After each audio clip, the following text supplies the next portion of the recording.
Welcome to MDMA Therapy Podcast. My name is Derek Davda. Yesterday, I spoke with Dr. Stephen Porges. As many of you know, Stephen Porges is a legend. He's a creator of Polyvagal Theory. Polyvagal Theory has changed the way we think about the autonomic nervous system, which is the regulatory system in our body. It regulates our physiological functions and also it regulates our emotional lives. And it's extremely consequential to who we are. To understand who we are from any sort of biological, neurobiological angle, you have to understand something about the autonomic nervous system.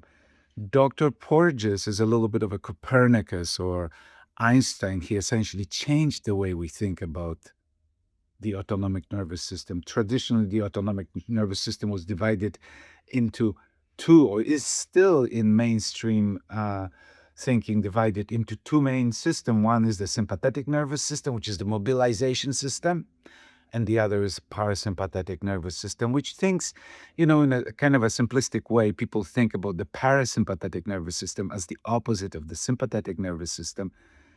And that's the demobilization system. Everything slows down, everything becomes slow, and you become more relaxed and you sleep and digest and all these things. So what Dr. Porges did, there's a number of ways of talking about it, and Dr. Porges, of course, talks about that in our interview. He divided the parasympathetic nervous system into two very different systems, and as you will hear during the interview, uh, this division is so central to how we think about who we are. And the parasympathetic nervous system, he observed, is composed of two very different systems. One is a very old, evolutionarily very old reptilian nervous system, which is kind of responsible for the collapse of the system, for the freeze response, for the complete demobilization, kind of a reptilian lack of movement, minimum oxygen intake. This system is very important to understanding that if we as humans go into this defensive system, it's not good for us. It's not. We are humans. We're not reptiles. It feels horrible. If you want to understand human motivation, the avoidance of this reptilian collapse is central to what humans are motivated by. We don't want to go there. We don't want to experience that collapse. Depression, dissociation, these horrible states of feeling like you're not even alive are happen to us when we are in this state. Yeah, so this is one of the states. The other part of the parasympathetic nervous system, he pointed out, is the good slow system. The other one is also slow, very slow. It's a shutdown. This one is good slow system. This is the ventral parasympathetic, and this ventral parasympathetic system is connected to us being humans, being mammals, and it's connected to the face and to the communication with other people. This is where the connection happens when you ventrally activate it, which has to do with you're kind of mostly above the diaphragm. When you're ventrally activated, you are able to connect with other people. You're able to rest. Your body can rest and restore and repair, sleep, digestion. Everything is good when we're in that state. If you want to understand human motivation, we want to be in that system. And when that system is when the mark of the ventral parasympathetic system is safety. And we're not talking about physical safety. Of course, physical safety is important as well, extremely important, but we're talking about safety with others. how safe we feel with other people. It has to do with communication. It has to do with the early interaction with suckling and all that stuff. Dr. Porges unpacks some of this in the interview, but it's very important to understand those systems. And then the third system is the sympathetic nervous system, which is the mobilization and activation. So to recap this, if you're in a state of safety, you are in the ventral parasympathetic, everything's good.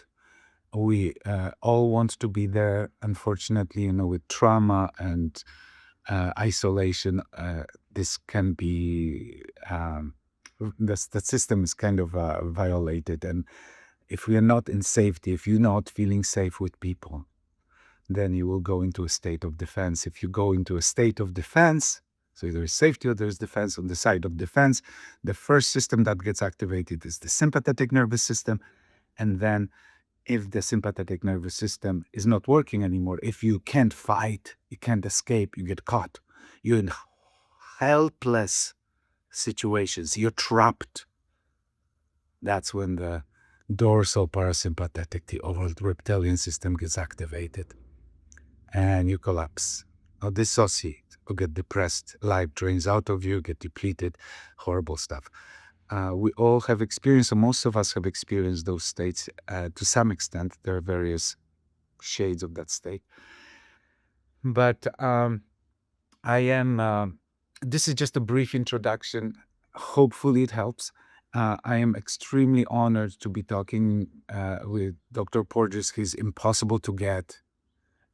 This is personally a very important moment because Dr. Porges had such humongous impact of how I do therapy, how many people do therapy, and how I think about my own personal life, how I think about myself, about my own reactions, how I think about how I relate to others. One of the important ideas with Dr. Porges is that most of our emotional responses are involuntary, that a lot of it is involuntary, that we really just follow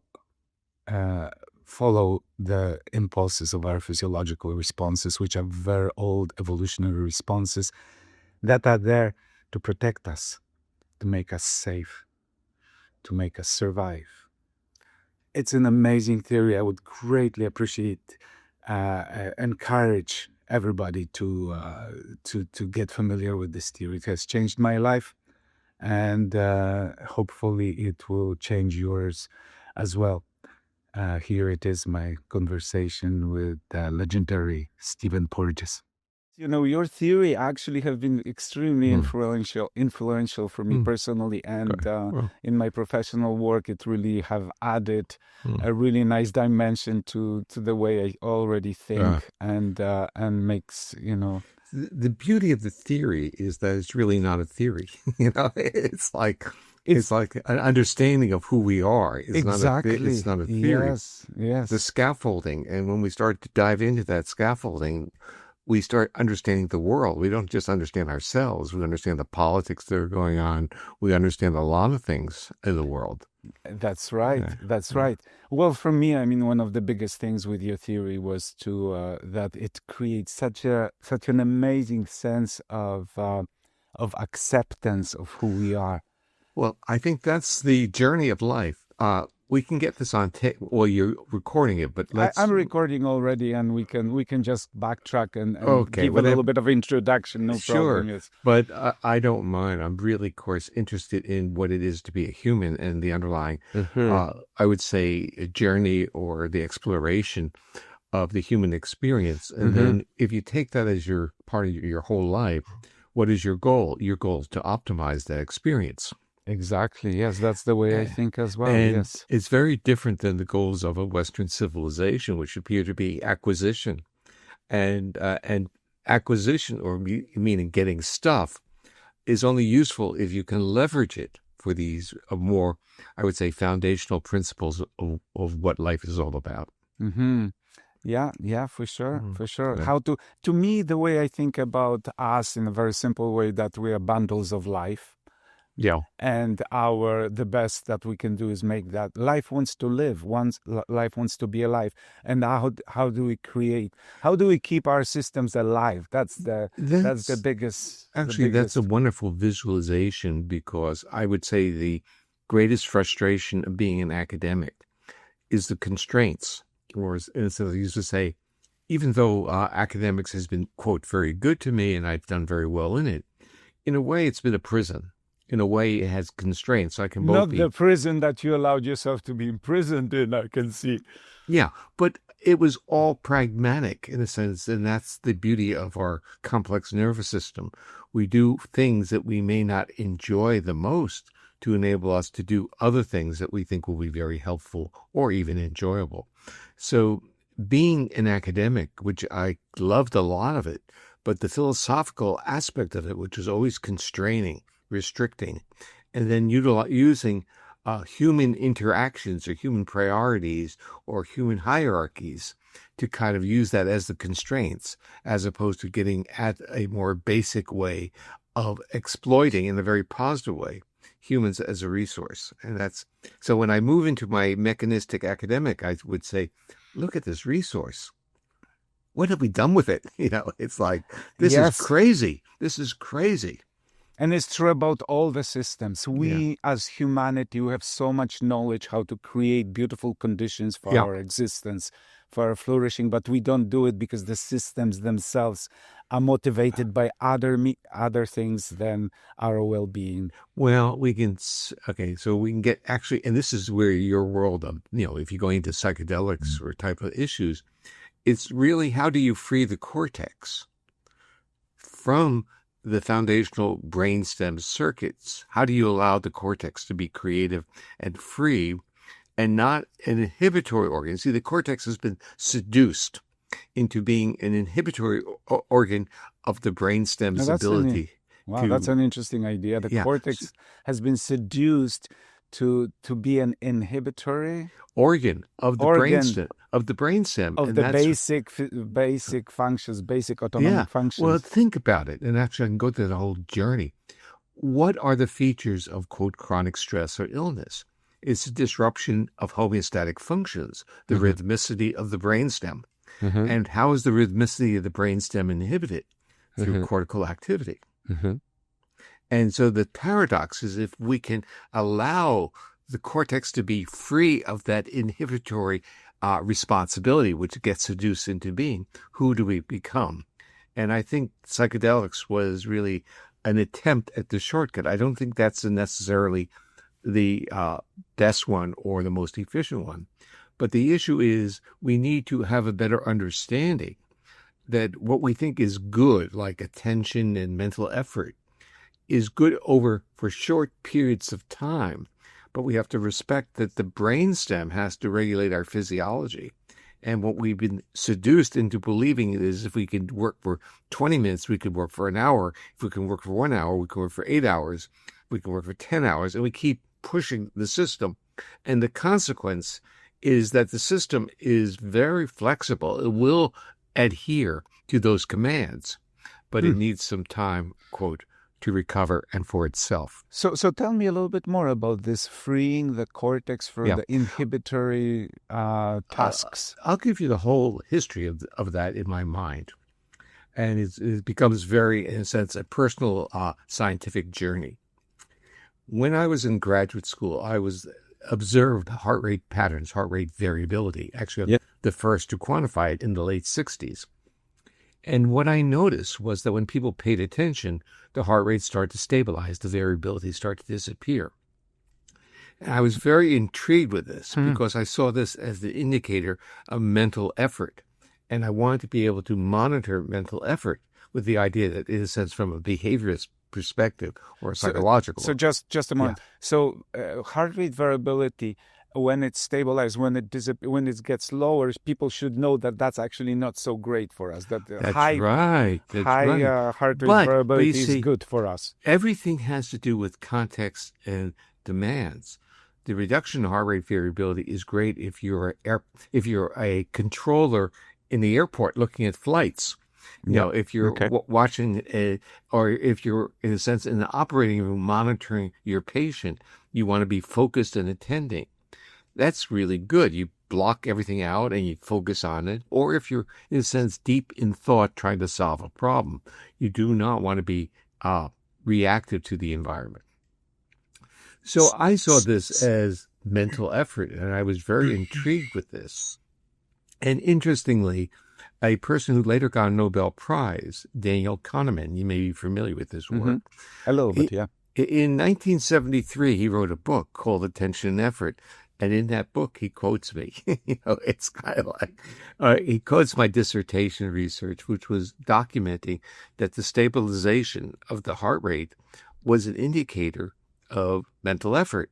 And he proposed that maybe all bodily functions kind of stabilize to support that focus. But he was looking at pupil oscillations, the dilation of the pupil.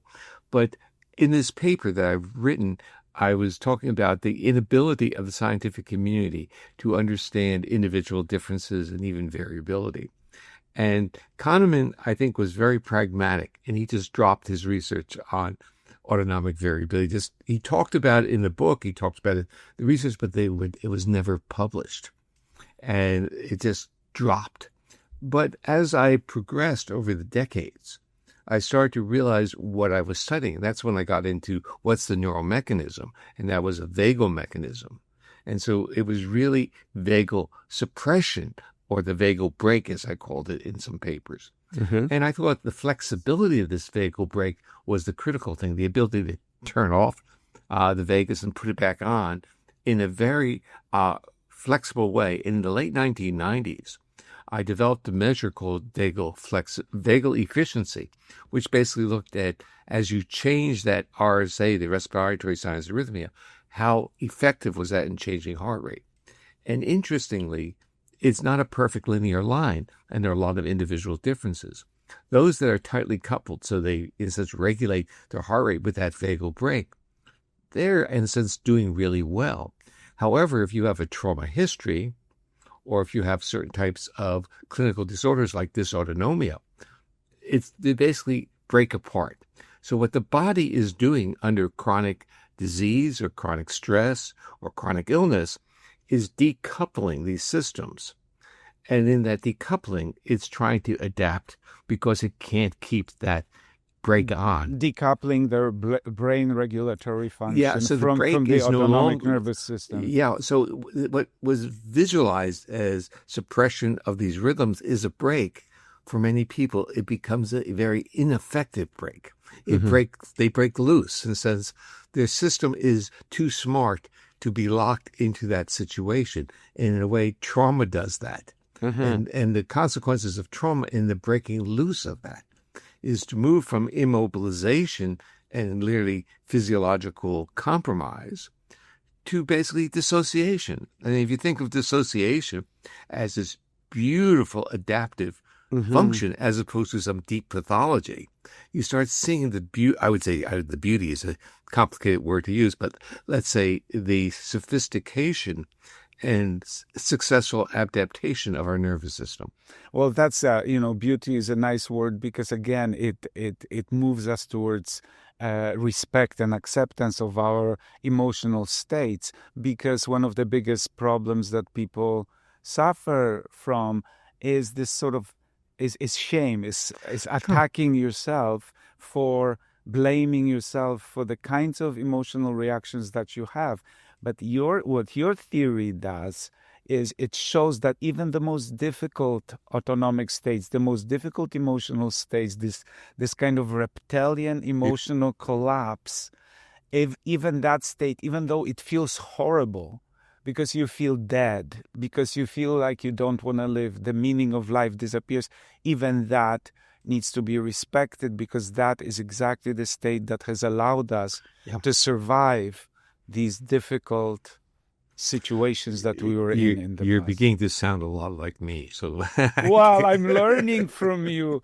I got you got your ideas. We're talking about the concept of co-regulation. Yeah. Your ideas are in my head. And Well, that's another concept that is very interesting to bring. We are jamming here. This is yeah, going completely not according to any plan, which is fine, you yeah. know. The beauty of it is, so when I start thinking about what this is about, what polyvagal theory is about, I actually didn't think it was anything unique. I thought it was totally derivative of what we know. And the issue was that it wasn't that clear to everyone. So we start understanding how we organize information. And in a sense, so this whole concept that it's derivative upon the history of our science, history of our species, kind of makes it fit together in a very beautiful way. And you can actually start seeing this in the most positive journey that is over 200 million years ago. And that is a nervous system that evolved to co-regulate, to trust, Yes, to be social, to nurse, to attach. And that changed the whole realm of the type of species that Should we give people a little bit of people who don't know anything? We're talking about the autonomic nervous systems, first of all, which is one of the parts of the nervous system. Typically, when we think about the nervous system, we think about the brain. We think about the somatic system, which kind of moves the muscles, your muscle movement, and then we think about the autonomic nervous system. So here we're talking about the regulatory system, the system that regulates the physiology, the emotions. This is the powerful system that actually creates these different modes of being. Yeah. Well, the basic statement is when we start describing it that way, we think we have the brain and the head, and then we have skeletal motor, and then we have all the stuff inside. In reality, what we're talking about is the brain. We're talking about the part of the brain that is wired to all those internal organs. And those internal organs are sending signals to that part of the brain.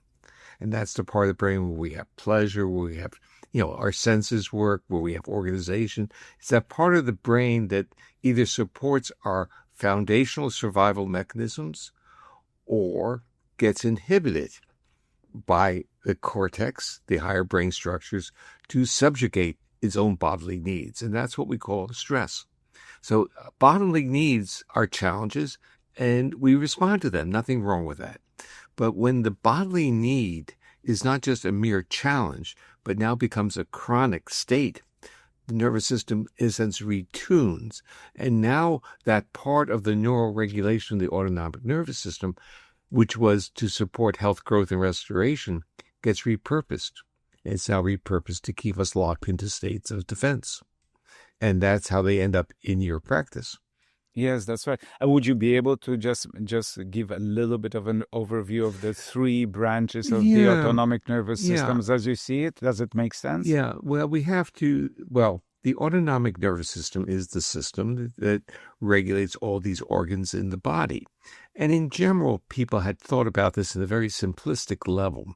They thought about it as a sympathetic nervous system that was about fight, flight, and energy and mobilization, and a parasympathetic nervous system, which was more about calming and digestion and slowing up our heart rate.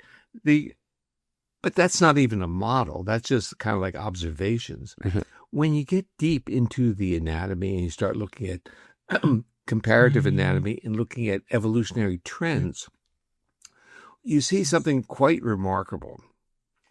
You see that the part of the autonomic nervous system regulating the gut, the visceral organs down below the diaphragm, extraordinarily old. Could be 400 million years old. Very similar systems.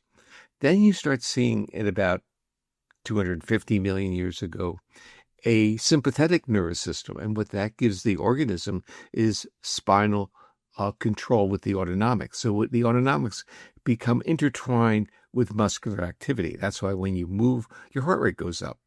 And so it's this integration of the metabolic resources and the metabolic output, which is movement. But something remarkable happens at a transition point of around 200 million years ago. When we became social animals. Yeah, well, it was when a mammal emerged from a common ancestor. So you have a common ancestor that gave off two families. One is reptiles, and they became reptiles and birds, and another is mammals. It's not that reptiles are older than we are. They just had a different trajectory. The trajectory that made mammals unique is a very interesting story. It's like there were cells in the back of the brainstem that controlled the gut and controlled the heart in older, more primitive vertebrates. And these neurons, or cardioinhibitory neurons, literally go on a journey. They start migrating with evolution towards the front of the brainstem, where they become intertwined with the nerves that control the face. The face and the facial expressions and the social connection. And our sucking, swallowing, breathing, and vocalizing. Swallowing. And so now we have ingestion and sociality tied together. And so what you start seeing is that this migration not only enabled social expression to be broadcasting your physiological state. So think of it that way. Our face and our voice are broadcasting our heart. I mean, as a clinician, that's what you do for a living. And the issue is, it's not even the words, it's the intonation of the words that are broadcasting the state. And once you understand that, you understand the sensitivity that humans and other social mammals have to intonation of vocalizations. So if you have a dog or a cat or a horse, you know how to talk to them. We naturally do it. Yeah. Yes. The model is, what does a effective mother, do with a baby if the baby's crying? Yeah, just vocalize. Tell them stop crying. The father's, stop crying. It doesn't work. Yeah. But if the mother's presence and intonation of voice has the prosody and the facial features and the engagement, the gestures, the baby's nervous system interprets that reflexively. And I call that neuroception, because it's not perception. It's not a cognition. The body knows what it is. And we can reverse that because our bodies know what danger is long before we identify the actual perpetrator or the danger signal. We react to it. Very fast. And in fact, once single-cell organisms do that too. They react to danger. But mammals have this unique capacity to reflexively respond to signals of safety. So, to make this simple, those three circuits that evolved through evolution, a older vagus, which is really for the dorsal part of the brain, a sympathetic nervous system for mobilization, and this ventral vagal circuit integrating face and muscles that are not even vagal, but laryngeal and pharyngeal for voice are vagal. So you get this kind of mixture in this ventral vagal complex of sociality and autonomic regulation. It's hierarchically organized, and that is really the secret. If it's hierarchically organized, how do you calm a crying baby? You calm the baby by stimulating that ventral circuit.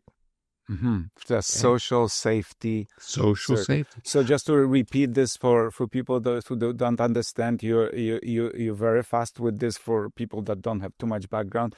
There is this old reptilian system that is the collapse system. That's the shutdown system. That's very old evolutionarily, and that's also the last system that we that gets activated when we are faced with stress. It's interesting because there's great individual differences in how it gets activated, but there's one aspect of it that is pretty universal. It gets activated in the gut. Yes. So when you deal in your practice and you have many individuals that have underlying trauma, almost universally, they're going to have gut symptoms. Right. And that is the dorsal vagus. The transitory effect of, if a predator or a life threat, you basically immobilize with freezing, or not actually freezing, shutting down. That's also occurs with that, but that we can't maintain. That's too dangerous because that's causing not enough oxygenated blood to get to our brain. So we can see this circuit is as titrating itself and specializing in different ways to enable us to survive. But you can see it in your patients by just asking, tell me about your gut. Yes. And we should mention that that this dorsal vagal response is actually the system that is most responsible for the most severe trauma, because that it only gets activated when when people actually don't have control in the situation, when people find themselves trapped in helpless situations. Because if you do have control, then a newer system, the sympathetic nervous system, the fight or flight system will get activated, which is a much better and healthier system for us. It actually gives us control, gives us power, gives us perceptual acuity. We're good. It's a good system. It's been villainized, by the way, culturally, through our Christian sort of dominated culture. Anger has been villainized, but anger needs to be restored to its proper. Well, we can sugarcoat it. We can talk about not anger. We can talk about mobilization. Yeah. So we can look at like unless you talk to my wife, she's good with anger. She's Mexican. When she gets pissed, she gets pissed. And then I collapse pretty fast. Well, it's your Eastern European roots. Yeah. So okay, you're right. We label, even use words emotions when we should really go down to more basic, let's say, adaptive bodily reactions. Adaptive biological reaction is mobilization. That requires sympathetic activity. And you appropriately talked about fight-flight. But we can get the sympathetics mobilized with play, which is what we want to bring in. I wanted to ask you about that, yes. But if play distinguishes itself from, let's say, moving with fear, based upon, is the face working.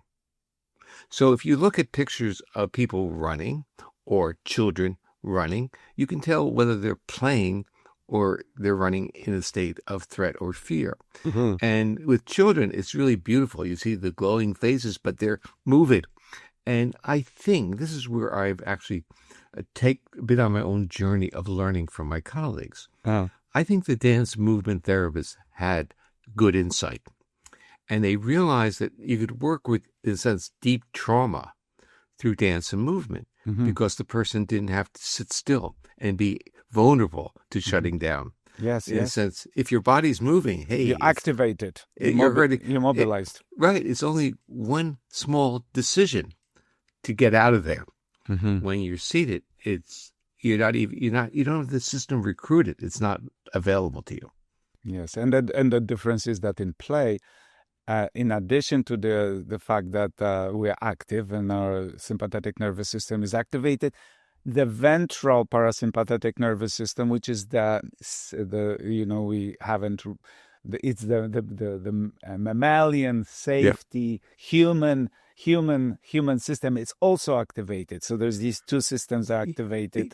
That is the good part of understanding. You realize that you can have both going. You can have a hybrid system. But if you take back that ventral, this is where when play turns into anger and fighting. Anger, yes. And you see this in professional sports, Yes. So where they're playing, they're really engaged. And I actually had a wonderful video clip it's an old one, of Larry Bird and Dr. J. This is now maybe 30 years ago. But the video clip is great. They were good friends. So I show a clip of them doing an advertisement together, laughing together. Mm-hmm. Then I show the clip of a basketball game where they hit each other, they bump into each other, and the one that bumps him walks away. So I think it was Dr. J bumped Larry Bird, knocked him to the floor, and walked away. And the other one? And if he had turned and put his hand out and said, did a little repair, nothing would have happened. But he walked away. And when we're now talking about you and your wife, yes. In terms of let's say, an anger expression, yes. If the person doesn't enable a repair, then there's a problem. So you can actually see it in professional sports. And what you realize is we're dealing with a physiological resource that can get depleted. Mm-hmm. So if people get exhausted from playing too hard, that inability to repair is now going to surface. And then we are in fight or flight. Without the safety, we are actually in a fight. Yeah. And now think about family relationships and dealing with your kids. And this occurs after a full day of work. Right. Yes. And so the information comes across the dinner table, but the resource to be that compassionate, comfortable, supportive, present adult No resources for that. You're exhausted. And That's yes, right. yes. I have two twins, and they are so active, and they've been fighting, always fighting, play fighting. But their play fight now they are older, so they're good. Their play fight always turned into fight. Always. Wow. We knew they play fight and they play fight and they play fight, and then there's a moment that you see that the ventral is lost, and they fight. Yeah. Can I tell you? So here's the dynamic with my wife. I probably do something, wrong. She gets pissed. And then I get hurt and I get pissed. However, I don't have, so we're both in a fight. However, I don't have too much fight in me. I'm not very sympathetic. I don't really want to ever hurt anybody. So my sympathetic always kind of pales, just fades away, and then I collapse. And then I go into my trauma response, and I'm lifeless and all that stuff. And this pattern is just like we can't overcome this pattern. Of course, we're way better. It doesn't happen very often, but it still happens. And the pattern is so your theory, to me, it just showed so perfectly how if the sympathetic is not working anymore because I'm not achieving anything with that, and then I go into this sort of like a dorsal collapse, and then it takes me sometimes like a day or 2 days to recover from this. And I can't apologize. I can't be social. I'm like withdrawn. There's not much interaction, and I think that's sort of like, that really taught me to respect that dorsal state, that dorsal state that I need space. Too bad. I'm withdrawn. I'm not there. The whole narrative that you're describing is really a narrative in which we need to understand our own bodily feelings, and not the other person has to, in a sense, be a better witness. This is a complicated word to use, but it means that when you say something bothers you, you're talking from the inside out. And you want that to be honored and respected. And the problem happens all the time because we tend to say, well, this didn't bother me. It shouldn't bother you. And the issue is it's a role reversal question. Yes. And it's role reversal, which becomes literally the basis of effective co-regulation. It's not like I hear you. Well, maybe you do, maybe you don't. Maybe you don't, yes. But do you really hear? Yeah. Do you understand? Are you truly listening to me? Yes. Do you hear what I am trying to say? Don't just wave it off and repeat the words. It's not the words. Yes. These are deep feelings. Now, what you are also telling me, and this has a lot to do with time, with actually spending time in the mode of being present, in the receptive mode towards the other person. Just spending time and really taking it in, and not rushing the process of switching the communicative turn, too fast. Just being there. Yeah, but that's not easy for some people. That's the part. So you basically manualized it and said it has to do with time and in a sense moving. But that manualization, the instruction set, is going to be distorted by different people in different ways. Yes, you're right. Yes. And what your narrative is telling me is about, I would say, the transgenerational trauma histories that you both bring into the narrative. Yes. And the strategies of those two histories are different. Yes. And very different. Yeah. And in Poland, actually, anger wasn't allowed. Yeah. It was villainized. So that's why, but she taught, in Mexico, on the other hand, anger is the predominant mode of communication when you. Well, it depends. It can be whether anger is with a degree of hostility and aggressiveness, or is it just anger? Am I just upset with you and I'm angry about that? Or I think it's complicated because I think for her it's just assertion. Yes. For her it's assertion. She doesn't blame me, but for me it's an attack on me. Yeah. So I take it. It goes deep into my heart, So, yeah. I mean, it takes decades. It's taken me decades to realize what that term transgenerational trauma really means. And, part of it is about what your mother or father whispered to you about how you should behave or do things, Right. or what they were concerned about, whether they were concerned about being humiliated, or they felt humiliated themselves in certain settings. You carry all that. And I'm a child of the 60s, and I basically said, "Oh, that's bullshit." It's like, this is You're my free. life. You're not I'm going. free. Yeah, I met my yes, wife. This is our life. We're gonna have. yes, Don't give me this shit about generations. This is all what we're going to do. yes, It yes. it's And then it is and it's surfaces. not. It Yeah. is. There is then strategies of reacting that seem to cross generations through a very deep, complicated educational process. I'm not saying that they are epigenetic or they're wired in. No, I'm no. saying, but some of it could be. But I'm saying a lot of it has to do with, in a sense, worldview. And in a sense, the politics in the U.S., which you're watching, is part of that transgenerational trauma being acted on. Right. Where are you? Just, Where are you in the U.S.? I'm in you say? Florida. In So, Florida now. Okay. I'm actually, but okay, I survive here in a very, I have my own adaptive strategy. We live on the ocean.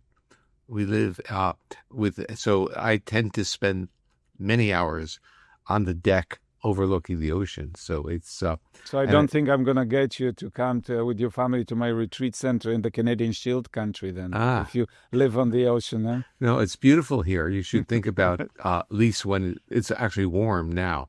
But we have a couple months. We're in the northern part of the state, so it's not like Miami, but On the ocean side or on the on the ocean side. So we yeah. see sunrise on the ocean, and Yeah. the beach that we're on is basically unpopulated. It's very lovely.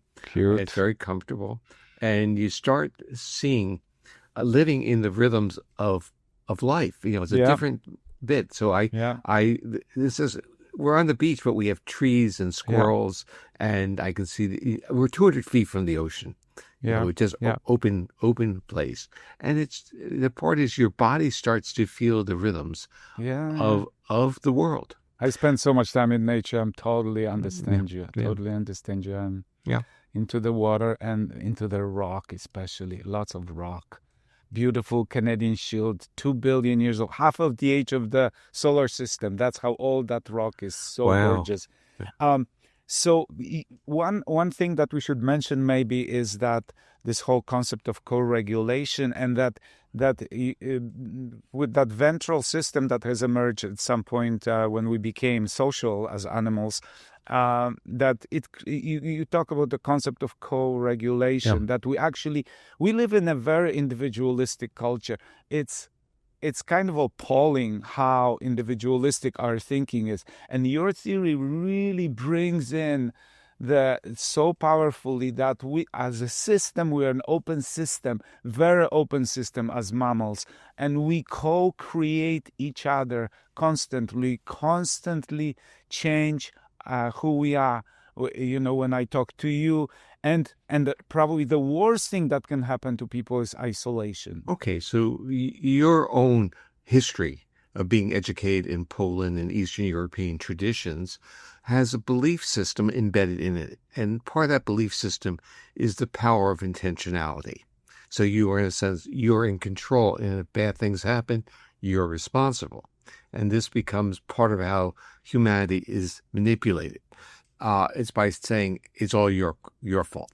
And the first thing that goes through one's mind is it could be. And the issue is we have to start understanding that a significant percent, if not a major percent of our behavior is not intentional.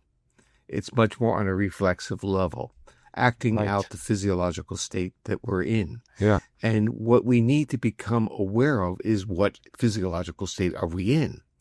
And once we start to become... That's a great point, yes. Become aware of this, we can then have some intentionality on it. And this is what you were describing in your little, talking about your own behavior, and that it takes you time.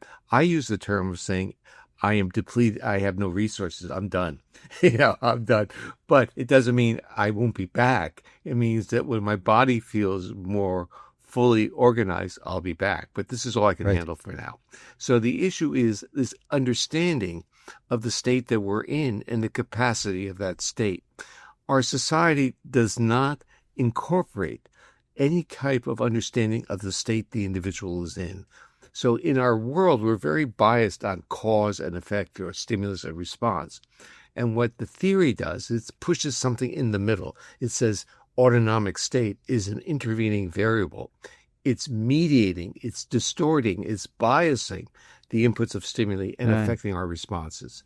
So if we want to go back to like Viktor Frankl, and Viktor Frankl said the space between the stimulus and response is where free will exists.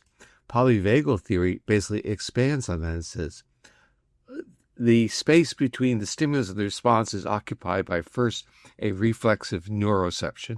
I respond to it. And then if I wait, I may have compassion. And then my response is different. But it's the time between the stimulus and response that we start to integrate a respect for what our body reacted, our neuroception, with understanding through our own interoception that we're now disrupted and we now need to modify our behavior. That's all I can do today. So those physiological states really determine the entirety of our experience. They really color. They are the filters. There's the, again, to go back to people who are still a little bit lost about the physiology. There's three main modes of being, physiological, emotional modes of being here that we're talking about. And what we want to do to support love, health, we want to create as much of this kind of ventral dominance, the dominance of the ventral parasympathetic state, which is this mammalian social state where we actually can connect with people, because we can only really truly connect with people in that that state. And we get confused, really confused. We don't understand the importance of feeling safe in the presence of another. And we don't even utilize that important feature when we start using terms like love. We often use the term love about someone who gets us totally crazy. Yes, and that we can't regulate our lives. high on some chemicals that will, like, Yeah, and you say, well, that could be pleasant. I'm not saying that, but I'm saying pleasant. Yes, I'm saying that it's certainly my body doesn't really. I can't live there. It just can't live there. Yes, so I really talk about the fact that if our body moves into states of homeostatic function, it gives us permission to feel safe and to become accessible to another.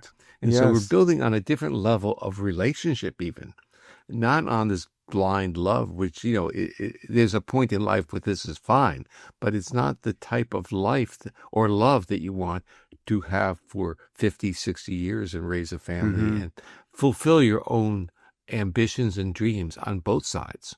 Safety is one of those humongous concepts that come out of your theory.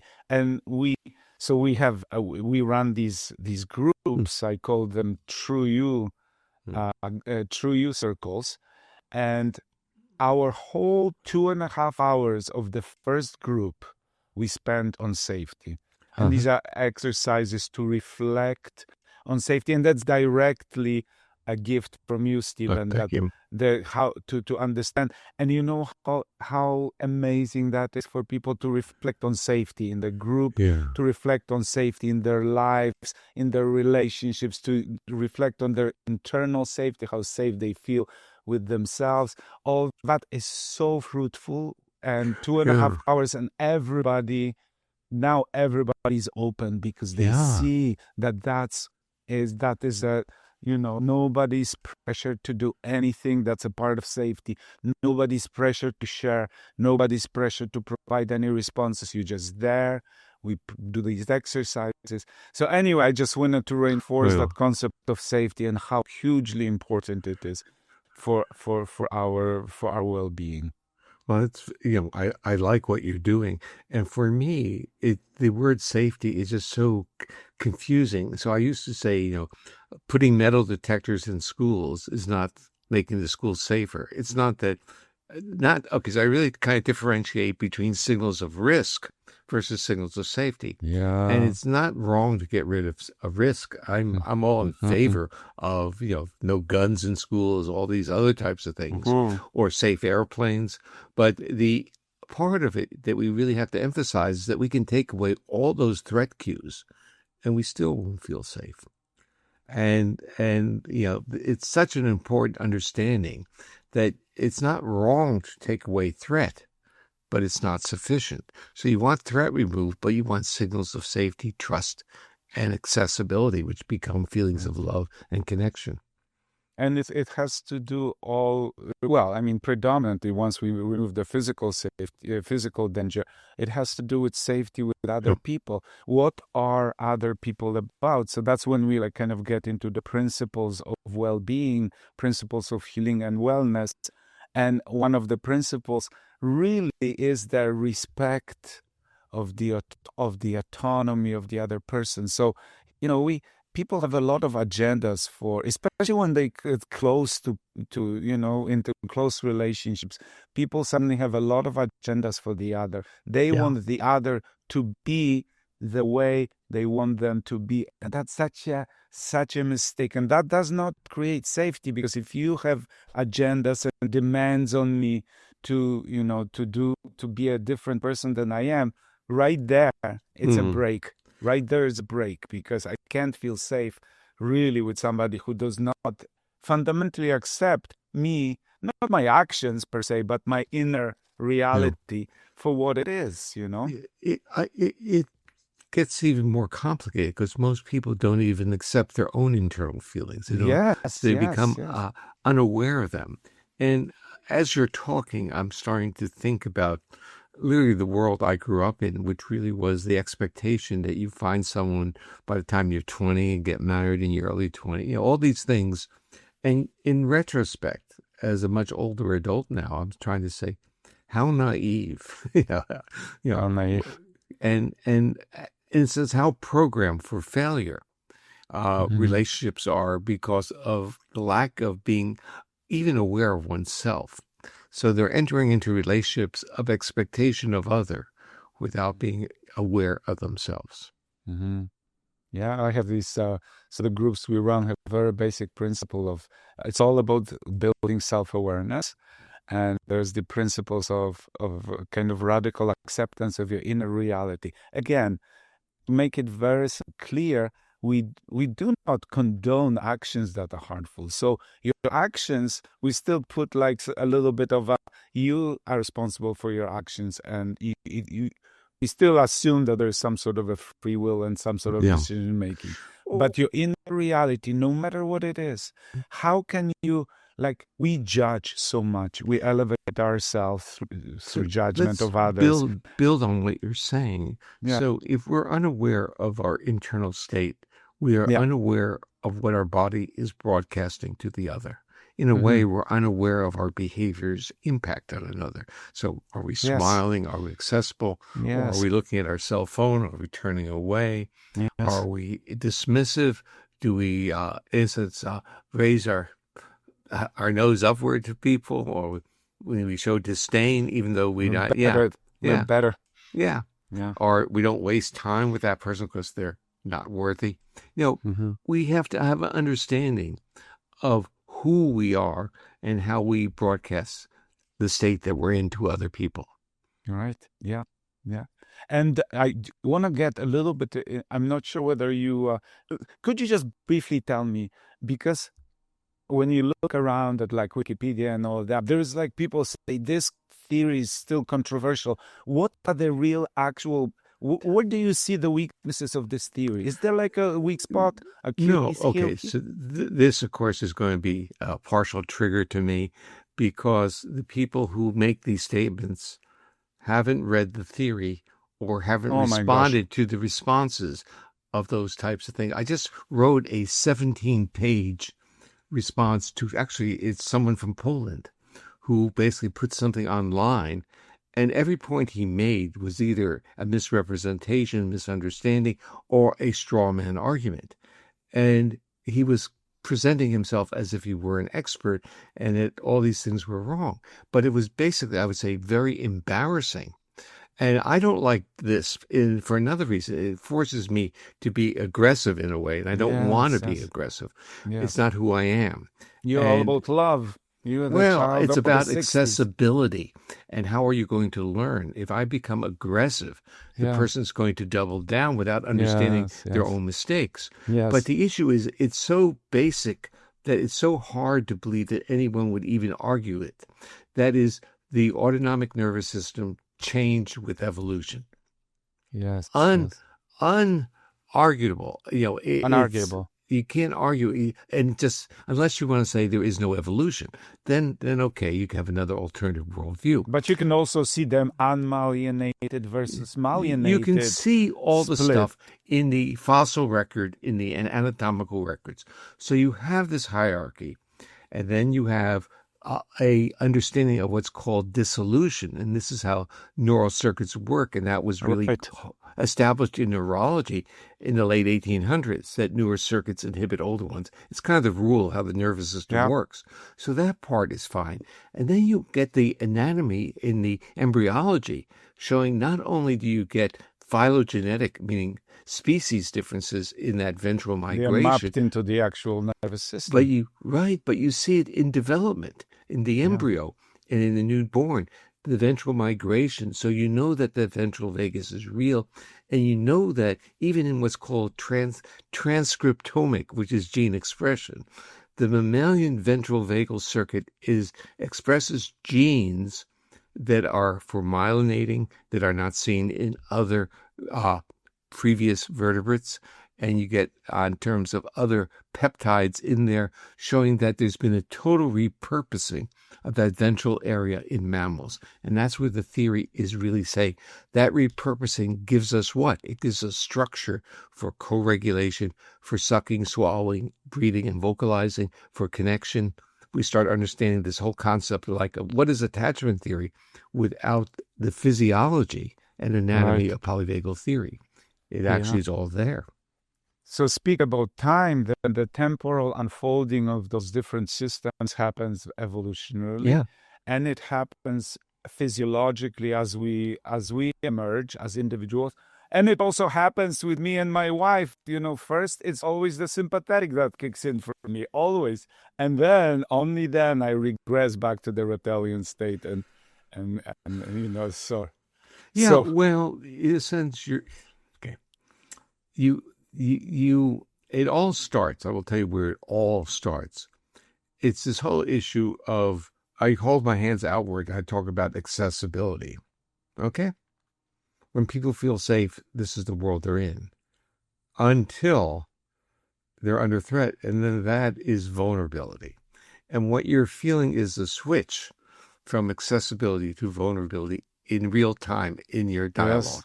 Yes. And this is really where it gets totally remarkable, that you're, in a sense, accessible. I'm here with you, I trust you. And now the words are like arrows. And you say, why? How stupid can I be to be accessible when that person is... And even though I know her intentions are assert herself and reinstate her space, she's not attacking me per se. I still feel attacked because of my own constitution. It's real. The point is, both of you are describing real experiences. And both your experiences are really predicated on the history of your families. Yes. Have you looked into MDMA-assisted therapy? Okay. Have I? No, but I will tell you what I am interested in, and that is whether or not the autonomic state of the client can be made more accessible for psychedelics. Well, and specifically what I would say, and I would encourage you, instead of looking at all psychedelics, look at MDMA, because other psychedelics are not as social. Actually, what MDMA does, how I translate it into your theory, and there's even research on it, there's some research showing, for example, that when you use MDMA, your perception of facial expressions changes. you perceive less anger, Yeah. and you perceive more pro-social emotions. So when I look at MDMA therapy and put it together with your theory, essentially it facilitates the ventral state, and it increases the sociability, and it increases trust. That's why it's so vulnerable. That's why you have to be very careful when you do MDMA therapy, because it's risky, when you put yourself in situations that you have a lot of trust now suddenly, and then it decreases the sympathetic nervous system and the dorsal parasympathetic kind of collapse. That's why you can access with MDMA therapy, Stephen. You can access the trauma that people would normally dissociate from and won't be able to access. You can actually access it because it creates those physiological changes. So I believe it also increases oxytocin. Is that correct? Yes, it totally boosts, like humongous boost of oxytocin. Okay, so I'm going to talk to you about that, and you might want to talk to my wife, Sue Carter, who actually is very interested in MDMA and oxytocin.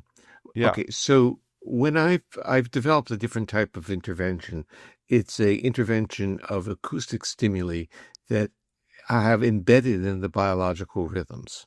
So in a sense, they're very slow rhythms. They're literally infrasound rhythms, and we are changing the features of the acoustic signal with those rhythms. And what was the name of that system? You have a name for it? Yeah, well, it's sonic augmentation technology. The company is Sonacea, SONCEA, and the clinical product that's been licensed to Unite is called Rest and Restore Protocol. Now, what this is interesting is, so we did a 15-minute experiment. Basically had people listen to 15 minutes of this sonic augmented technology.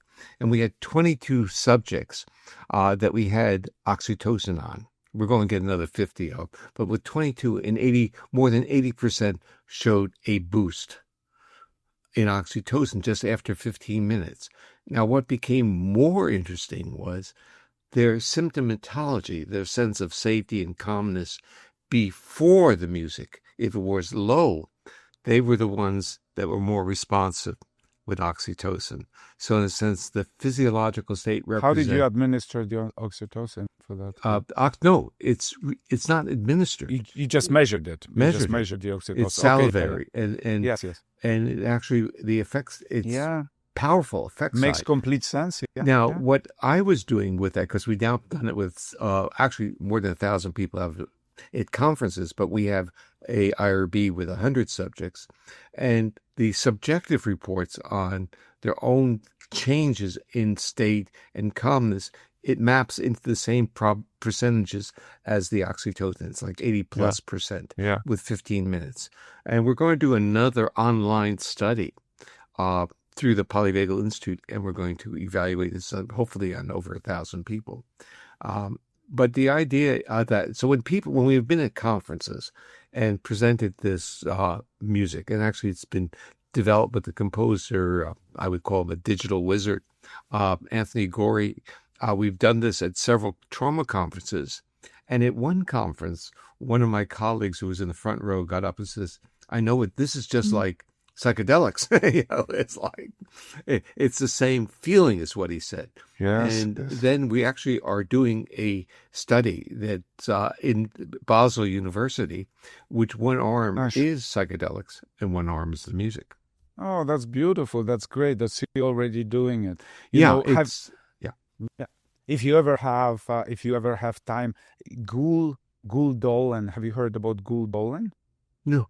Okay. Gul Dolan is the neuroscientist who does studies with MDMA, and she created the most powerful hypothesis to understand the MDMA therapy. She talks about the reopening of the critical periods for social bonding. She essentially, we become children again. So this whole boost of trust that MDMA gives you have a window where you kind of become malleable again, and you can relearn your patterns of of interaction so that you can relearn to trust if you have a trusting Yeah. environment, of course. So it's so compatible with what you're Yeah. doing, Well, Stephen, you will send me some links and I'll read it. But the part, Yeah. basically congruent with what you're saying about her Yes. hypothesis. Yes. Let's think about the actual progression of bonding and attachment, which starts off with nursing. And this is the same circuits. And think about how we've used that model to create friendships by going out for a meal, going out for a drink. I like to say that ingestion, The oral. ingestion is social, digestion is personal. Okay, yeah. Ingestion is social. Yeah. Digestion is personal. I love that. Yeah. That's great. And that's so when you, in a sense, you can have a full ingestive social nourishment, but you may need to go to another room.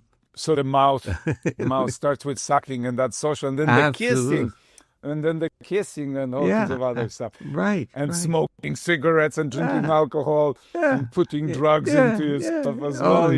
Just any attempts to try to restore that sense of ventral well-being. Well, also humming and vocalization. So like Eastern traditions understand that vocalizations can be useful. They call it chanting. But humming is very powerful. Singing, of course, Yeah, singing, of course. Of course. Hey, Stephen, I'm not sure what the timing is. I'm super happy to continue talking with you. I just want to make sure that we not get you in trouble A few with more your schedule. minutes. A few more have minutes. time, okay? So you're controlling you in control of your timing. But I can do a few more minutes with you. Okay. Enjoy. Okay. Yeah. Wonderful. So what would be how would you describe the principles and methods for people who want to get well? Principles and methods of healing and growth. So both healing and growth. What sort of concepts are most important for you in that domain? Okay. What would you give to people here? We can also put on top of that chronic illness, chronic stress, chronic pain. And of course, we understand that people don't want these, so there's an intention. And what is the path? And the path is often been described as you need to block the sensory pain, you need to take drugs on this, or you need to have surgery, or it's something like that. What we need to do is come back to a more basic understanding of the feedback loops of the body. And the feedback loops are the body is locked in a state of threat. What that means is the thresholds to be reactive to pain, to distress are going to be lower. And what I'm starting to work on now is the relationship with an area of, basically, it's a link between polyvagal theory and fascia research. So it's, and the party, because I'm giving a talk in August at the International Fascia meeting, and I decide maybe I should learn a little more about fascia. And what I've realized is that if you take the lens of polyvagal theory, you can identify fascia to fit the theory. So you have, in a sense, the cranial muscles, which are middle ear muscle, facial muscles, laryngeal muscles. They have cranial type of fascia. You have thoracic fascia. You have skeletal motor fascia, and you have visceral fascia. And the visceral fascia is literally evolutionarily the oldest. It's the slowest, and thoracic fascia is linked to breathing and heart rate interactions on that. And the facial one is really the one I found most interesting because, again, it's our facial expressivity. When we smile, we are basically moving our fascia. But we need to think of fascia as this massive, basically saran wrap of our organs, okay? But it's a covering that is really loaded with sensory afferents. And one of the major targets of those afferents happens to be the autonomic nervous system.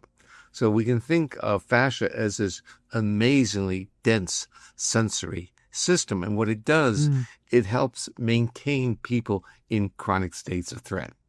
So people get like locked down. The fascia is promoting that, sending a signal that keeps them in that state. So it's part of that repurposing of these systems. And that's why manipulations of fascia often release or reduce symptoms. However, usually it's only temporarily, unless they get some reasonable therapy, because the body will go right back there. So the part that I really want to say is that we have to have an understanding that when our physiology is in a state of safety, it knows what to do. Right. To It knows how to understand support safety versus defense. But you're going to shift the word safety into what is the basis of feeling safe? It's Right. being in a state of homeostatic function, meaning our nervous system is supporting its foundational responsibilities of health, growth, restoration, and even sociality. And when you're in that physiological state, you are literally given the permission to feel safe. It's not a guarantee that you will feel safe, but it's the Not setting. a guarantee, because you might have a history of trauma and all that, and it might be more difficult to restore that. But you have the safety ventral mechanisms. system. You have the mechanisms, and now that's why therapy is now helpful, and more helpful to some people, and even most helpful to people when their physiology is in a state of accessibility. So that's why if you can signal the brainstem to go into these states of homeostatic function as a precursor to therapy, or as an adjunctive use with therapy, it will accelerate how therapy works. And it's, a big part of trauma and safety is that people's sense of trust gets violated early on, especially when we are very vulnerable. So people, again, either there's abuse, there's neglect, there's the absence of care that a child needs.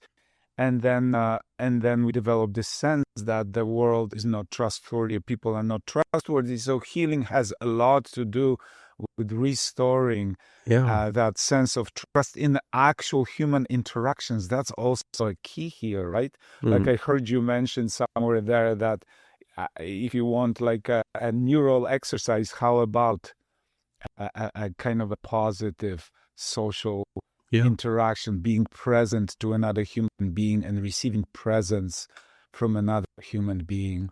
Yeah. If we thought of that even as a neural exercise, having that wonderful opportunity to feel that accessibility in one's body, then it becomes linked, that bottom-up feeling becomes linked with top-down. And so we're comfortable in revisiting it. So when I developed this music with Anthony, people would listen to it and they would start describing experiences that they don't remember ever having, meaning that they felt safe, they felt different, they could feel inside their body. There were tears coming out of their eyes, but not out of fear. It was a very interesting trigger to many people, including a person who was, quote, severely autistic, and thought when she was listening to the music, because we were going through the gradations of how it worked, she felt she had to fake it like she does everything else. But then it got into her, and she started to basically cry. And she said, I have never felt these things before. No. She was feeling, it was the interoception of her body. Her body was now being signaled to send this being bottom received, up. being received. Yes. And there's one, actually, and two women came up to me at these meetings, both that had abdominal surgery. And one, the rhythms of the music came to the scar, stopped, and then bounced over it, and then started to continue. In another, it stopped. She had a hysterectomy. And this is the description. She said, the rhythms came in, they start to look around. Oh, that's so cute. And they looked around, and everything was fine. Oh, so the rhythms and the music itself, because we do a lot of self-presence exercises, interoceptive presence exercise of focusing. So the music then becomes, we talk about the concept of attention. So the music almost becomes like an attention that goes into the body and searches and looks around. That's so cute. It's that. I would not use the word attention because that gets confused, like when I talk about mental effort. It's like you're going on a journey and the music is taking you there. And like on a journey. Like yeah. An aimless wander. Yeah. The music just, like an just aimless go for the journey. Go for the journey. And the beauty of the journey is that it always brings you back home because there's a rhythmicity. Yes. There's I would say when you start hitting novelty, the novelty is always going to come back. So it's Great. like music. We can do wonderful things with music. Or you can take you back home, or you can enlarge your sense Yeah. of what home is. Yeah. You can bring your entire body to feel like that's your home, and then you can enlarge it even further into this beautiful planet Earth. This is our home as well, you Yeah. know. How do you explain tears of that nature, the tears of joy, the tears of, how do you explain from polyvagal theory? Personally, I don't know enough about the release of those tear ducts, the lacrimal glands. Or you But what don't we're do- really saying on that is,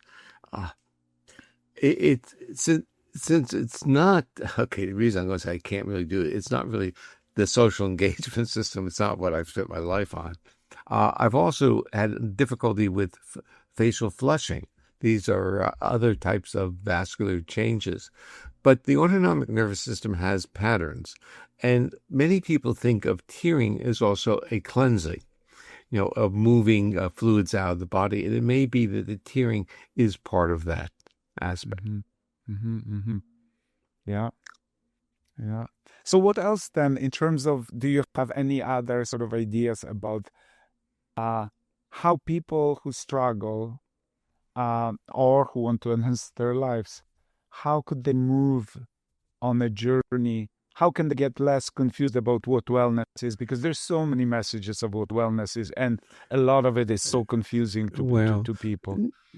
Okay, the first thing is don't think about hacking your nervous system or hacking the vagus. The system has a feedback loop. Kind of focus on understanding what a feedback loop means. And then also start trying to think about the brain as being this regulator of the input and the output, and kind of allowing with curiosity an observation of how these feedback systems work in your own body. So in a sense, is what used to be called, let's say, body mapping, where you start to kind of observe what your body's doing from that of an observer and not as an active participant. I actually had the first experience of that decades ago when I first met Peter Levine. We were at a conference in California, and he was doing carbon dioxide breathing. And carbon dioxide is a stimulus to inhale. But Peter was using it to get people relaxed and then experience the fact that you lose control over your breathing when you breathe a carbon dioxide. So you start inhaling this. And if you're really, as it's trusty in an accessible mood, you see your chest wall moving and you are not directing it. And it's really a remarkable experience. I think part of what we need to do is be aware that a lot of our body follows rules that are different than our intentions. And we may become curious about that. Right. And this is related to the concept of control. Yeah. So we, in our system, we control very specifically. But where do you think control should be? Where do you think people should put efforts to apply control, and where they should not put efforts to apply control? So it's almost going to sound, the effort of control is really to define physical contexts which are totally safe. Once you do that, then you can enable your body to be. So what I'm saying is that there is real danger in the world. And if we want to allow our body to be, quote, safe and do its homeostatic job, first make sure that you can identify a safe place. Have a safe place, and then start going on the journey of understanding what your body is actually doing. And what what I've actually learned is that, you and I are talking to each other, and we'll talk to many people, over the decades or over the weeks and hours. And we tend to think that the experiences of others kind of are replications of our experiences. And we forget the significant portion of the population does not feel their body. Doesn't feel. And when you're I know it very well because I work with clients, a lot of clients. Being pulled into the world of trauma, said, my perspective is not a valid perspective of much of the world. What can I learn? And I'm learning that people's nervous system, through their continued experience of threat and danger in their lives, have turned off the feedback loops. Not intentionally. That was the adaptive one. Once you understand that, you realize that your life experiences are different. And you can no longer say, I would do that. And you're now much more of that student who says, what's it like? How's it feel? Yeah, just kind of receptive mode. And Be you curious also and learn receptive. at that point in time, what most people want, especially those who are numb, is to be heard. They want to have their voice. So you start seeing a different role in life, not a role of a fixer. And you, as a clinician, may have entered that role as wanting to be a fixer. What you learn is that the fixing is internal, and what you can do is facilitate the internal fixing by supporting and listening to the client, by being a good witness. And to what extent do you think the healing journey can be done on your own, and to what extent do you think I think it it's has to be done with others? I think it's extraordinarily precarious to try to do it on your own. Yes. Because we have this wonderful creative cortex that will make a narrative that will justify everything. And whatever success, basically, it doesn't. You need the feedback of another to, in a sense, keep you grounded in the task. We need the presence of the other, no? Yeah. I think we never grow into solitary creatures. We never become solitary You creatures. mentioned, in fact, the notion of isolation as really the most threatening aspect to any human being. Yes. And we can see it on different levels, including like shunning or isolation, humiliation, and the physical reality. And I have said this, and I often don't like to say it because people will start to visualize it, and that is being buried alive. But metaphorically, all these other aspects are part of the same cluster that we don't like that feeling of isolation. Yes. Not don't like it. We can't thrive. We can't live. We are a social species. Isolation is one of our number one enemies. And in addition to that, the trend in the world right now is that we insert the screen in between two people. And then that introduces a whole other layer of the manipulation of the social experience that is very risky. Yeah, the pandemic led us into that because it said sociality was the risk. And it created the paradox that if people now were the risk, this is how many of us got retuned, that we were social people, very social, and then the pandemic came, and then humanity became a risk, and our body got retuned to see people as a risk. It's a very strange journey that we are in as a society or a meta society. And it's not like the screen, like our interaction is useful, it's nice, it's pleasant, I'm enjoying meeting you. But I also think, wouldn't it be nice if you lived down the street and went out for a cup of coffee? Oh, I was just thinking about that. Oh my gosh, I never go to Florida, but if I were, I would like, Steve, let's go for a walk on the beach. I was thinking about that. That would be so nice. Yeah. So nice.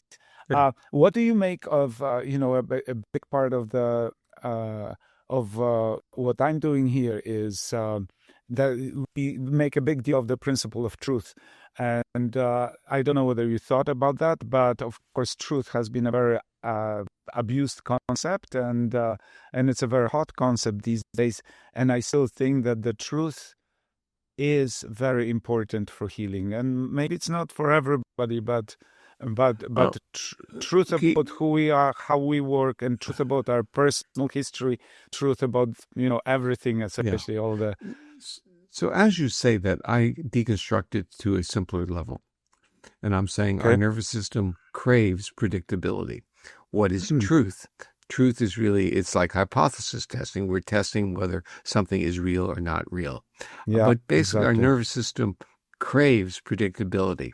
And it doesn't have to be predictable on every level, but we need enough of it to feel safe with another. And with that safety, that feeling of safety, we become exploratory. We Uh, like the uh, lack of certainty. We want to discover. That's great. That's great. But any story, any good story can create predictability because those words will hold the universe Yeah. in its place. But there are stories that are not.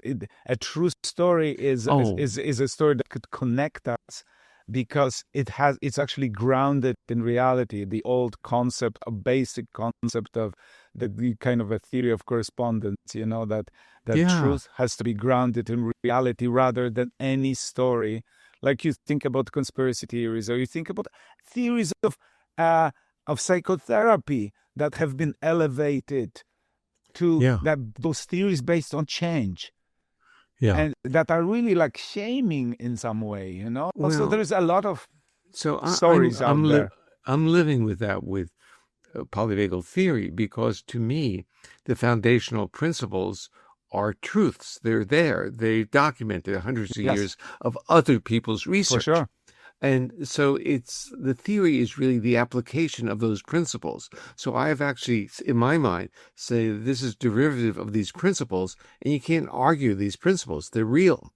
Now, you can argue whether the extraction of those principles to application is real. That's Uh-huh. testable, and the Uh-huh. data are continually supporting those. So the issue is we want a good story. Okay, so Mm-hmm. but we want our stories to map into a degree of reality. And to map into the reality, yeah. And there's a reason for that. We need a base. And what you're Mm-hmm. talking about, truths, Common we need, base. we need, it doesn't have to be enormous, but we need a base of foundational truths. And that's where conspiracy theories are so disruptive. They Mm-hmm. go to the base of foundational truths. Yes. And you can see what's happening. There's like the National Institutes of Health, the research is everything's being disrupted, including the review sections. The people who are, since the advisory councils to the institutes now have to sign documents that they're basically being inconsistent with the views of the current administration. Yeah. And that is extremely disruptive to, let's say, to me as a scientist, because science has some pillars of truths. We can Right. argue the application of those pillars could be questionable, but they're pillars of truths in science. Yes. And to me, your theory has been that the base for understanding how we work. And the base is, your theory has galvanized so much interest, especially in the field of psychotherapy, because it's so informative and it's so useful. And, as far as I understand, it's also true.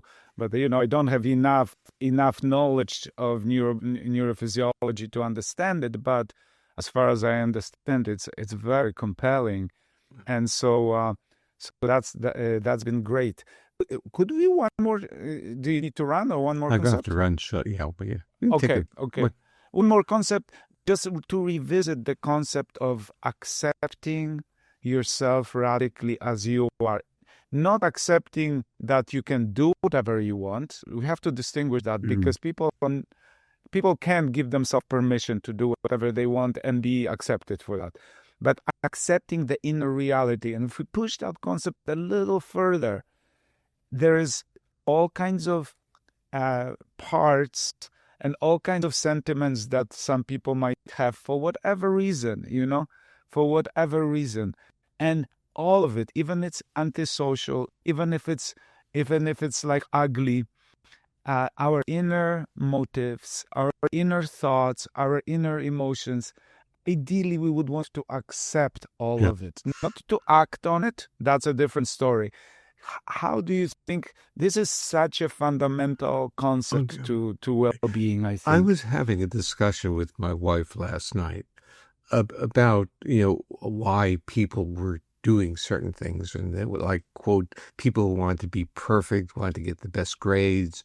And I was trying to basically have her articulate the underlying part of that. What made, she called, to use the term, the good girl. And I'm saying Yeah, that good, doesn't good. that comes from somewhere.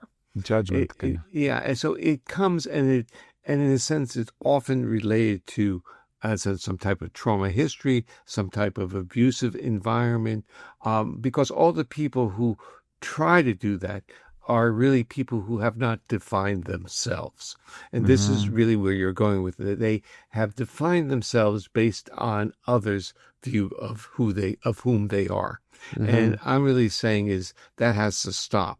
And we have to start investigating, exploring who we are. And if we're defining ourselves based upon everyone in the room, and this is really, it says, quote, popularity or whatever we want to call it, it doesn't work out. People don't, in a sense, I'll use a psychiatric term, don't individuate in the appropriate ways. They're not, in a sense, expressing their core features because they've never touched them. And I'm really saying it starts off with, I would say, almost a refined skill set of inspecting or exploring one's own Yes, interoception. to get to When, know yourself first. You can't yeah, accept yourself if you don't know yourself, kind of but an the idea. interoception, which is actually a physiological construct, it's how Yeah, your body is sending signals to your yeah, brain, and understanding that you are in a body or you're sharing life with a body, whatever metaphor you want to use, but it's a partnership or an integrated one, whatever term is you're more comfortable, but you need to have a knowledge of, not an exploitation of.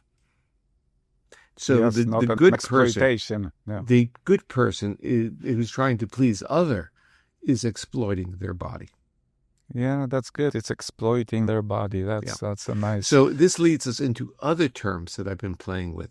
One is appeasement. appeasement. Yeah. Appeasement. And the issue is appeasement to me is a very nuanced strategy because it utilizes social engagement to convince the other that you're agreeing, Mm-hmm. a state of mobilization because you're not in a safe place, and a state Mm-hmm. of immobilization or dissociation because you're under great threat. But it's this combination of the three that for some people is reflexively nuanced enough to navigate life survival in the most complex and in dangerous situations like abduction. And that's really what I was trying to figure out. How do people survive abduction for numbers of years and still live through that and still retain a degree of compassion, curiosity, and completeness, even though the life was really quite remarkably disrupted. I just heard some stories about that. Yeah. Yeah. Well, that's very interesting. So, do you have a glossary of all, translating all different emotional, interpersonal states into polyvagal theory? Do you have you? I'm handing that task off to you. Yes, yes, yes. You have an army of people working on that. I Okay, can see. so the question I don't have, they are there. The beauty of polyvagal theory is the fact that I may have given or created You've the given the theory. scaffolding for, yes. Yeah, but I don't own what people do with it. And No. this is what I Yes. wanted. I wanted Yes. the theory to be an enabler, Yes. a facilitator of others people's journeys, and I want deeply to respect that because it wasn't my role. My role was No. literally the intellectual curiosity of it. Tell me about the moment. Where were you, and what was the emotional experience of the moment where you found out the first time you found out? Oh my gosh, the vagus system, the vagus system is actually two. You split it into like you split the atom. That was simple. Okay. That was That simple. was When did it? That wasn't exuberant discovery. well, it was. I was working with obstetrics and neonatologists, looking at fetuses and high-risk babies, and their heart rate patterns would lead them into bradycardia, Yeah, which is life-threatening. But the heart life-threatening. rate pattern that preceded the bradycardia never had heart rate variability, never had a respiratory rhythm in it. So you could actually see it in real time. And you could actually see that some fetuses, when they were challenged, their heart rate went up, so they went to the sympathetic, and then they came back down and they started to have rhythms, or they went sympathetic and got depleted resource-wise, and then went into bradycardia. So I could see this. And so it was it was what I call the vagal paradox. How could the vagus, which was viewed as health-giving and supporting life and our friend, also kill you with bradycardia? And so the answer was quite simple once I put it as a paradox. There were different neuromechanisms. There were different neuromechanisms. Did you have like a moment of... Well, I had a moment of that, yeah. You had a moment? Yeah. How old were you then? How Okay, that would be 1993, maybe. But that's probably one of the most revolutionary points of your theory, right? Well, let's say it's a foundational point, because it tells you that there's a developmental, and therefore there was a phylogenetic, we could see linkage to that. So once I put the phylogeny and the and the phylogenetic, the evolutionary, then it started becoming... So it all started falling together. Yeah, so but I would say system. Yeah, the most interesting part for a clinician, for you, is not that part of the theory. It's out a paper that was published in 1998 called Love, a polyvagal perspective. And basically, it was the identification of the social engagement system, because everything within the application is about the linkage between the striated muscles of the face and voice and the cardio inhibitory pathway. And that, to me, was totally innovative, because no one thought about that. No one put it together. And so because we're so locked in individualism, in the brain. So interestingly, when I took neuroanatomy, I really hated the course, and I got through the course with a paperback version of it, which was a very well-known paperback version of a course in neuroanatomy. But what it had in it was a comparative evolutionary perspective, and that was unique. And so rather than, it says, memorizing the cranial nerves, think of the cranial nerves in an evolutionary tree as they occurred. When did they come? And so you find out that the cranial nerves coming off an area called the pharyngeal arch, the ancient gill arches, came as a group, and they became that ventral vagal complex: facial nerve, trigeminal nerve, vagus nerve, and accessory. So they evolved, they came together. They could have specializations or tasks, but they were a cluster, and they moved together, and the cardio-inhibitory pathway joined it. And when it joined it, then we had this really remarkable integrated system. Amazing. Well, obviously, like when mammals came together, your safety really depends on your connection with others, on your well-being, or how well you connect with others. If they don't like you, if they judge you, they might as well push you to the cliff, Just think about what happened to preterm babies before. Basically, they didn't survive. They used to isolate them, and then they just would die. And the issue is, you could feed them, you could give them oxygen, they wouldn't live without the social interaction. And that took decades. And now with the remarkable, I would say, psychological input in the neonatal intensive care unit, babies at 26 weeks, even 25, some of them are doing fine, or doing okay, let's put it that way. The interesting issue on the outcome preterm babies is there's more of a risk. I think this is what we're going to start learning with the prematurity, because when you meet people who have preterm kids, they will always start off by saying, I'll give you a real story. What a therapist at one of the meetings, a very well-known one, came up to me and said, "I'm very concerned about my daughter." And I said, "Tell me a little about your daughter." And she said she was born preterm at about 26 weeks, but she's very smart. When people always start off with that. I said, so the real question, I said, that's not the question. The question was, what's her social behavior like? And the mother said she doesn't have a clue. And she was in her 20s. The point I want to make is that we tend to prioritize the competence of our children based upon cognitive function. not based upon whether they're embodied in their emotional relationship or sociality. Yes. So that's huge. Yeah. Yeah. The social part, the ventral parasympathetic system. But I still have to tell you that that split, the ventral Yeah. and social part, and then to understand that there's this reptilian system of collapse, and that sheds so much understanding on my personal physiological, difficulties with my own kind of trauma history, but also it's been so helpful for clients. People respond so well to actually understanding and accepting the. So I even say that, the fact that happens, the initial traumatic event may result in that bradycardia and literally collapse. But the nervous system is very smart, knows that that is a dangerous state to get into. It's not healthy, not enough oxygen. So what it will do is create free states. And what are free states? They're states of immobilization, but with sufficient sympathetic tone to keep your body from going into basically passing out. And then repeatedly, they may end up moving into a dissociative state in which the autonomic states now look more normalized, but it's not healthy. It's not like being dissociative is great, but it's not disrupting the physiological substrate like freeze would or collapse. There are all sorts of adaptive They're mechanisms. The body adaptive. is very smart trying to figure things out in different circumstances. And those selections are not elected. The body makes the decision. The decision is being made for you. That's crucial, yes. And that is crucial because this is like when I was mentioning appeasement.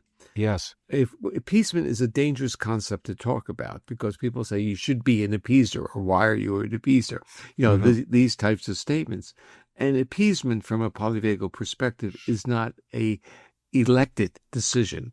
It's really a super capacity that some people have under the worst conditions. And since a lot of our states are involuntary, a lot of our emotional states, we have way less control over them. And again, that just says, okay, then we have to surrender and accept that. And it goes back. Stephen, as many, I consider you a legend, and it's such an honor to be talking to you. I am really grateful for this. And then I will be, I guess, thank you very much for finding time for this. And I will be in touch with you when this is ready to release. Thank you so much. And thank you for such a welcoming and wonderful conversation.